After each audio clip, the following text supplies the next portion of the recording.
पुण्यापासून 60 किलोमीटरवर पुरंदर तालुक्यात वसलेलं एक ऐतिहासिक गाव म्हणजे शिदोबाचे नायगाव.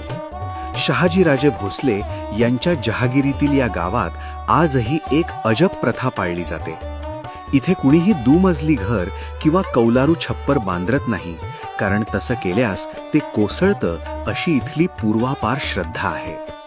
गावाचं मुख्य आकर्षण म्हणजे हेमाडपंथी स्थापत्य शैलीचं सिद्धेश्वर मंदिर. या मंदिरासमोरील 18व्या शतकातील बारवेत एक ऐतिहासिक शिलालेख आहे, जो थोरले माधवराव पेशव्यांच्या काळातील नोंदी देतो. विशेष म्हणजे देवाच्या स्नानासाठी आजही दररोज पांडेश्वरहून करहा नदीचं पाणी अनवाणी पायी चालत आणलं जातं. इतिहास, परंपरा आणि गूढता यांचा संगम असलेल्या या जागृत देवस्थानाला एकदा नक्की भेट द्या.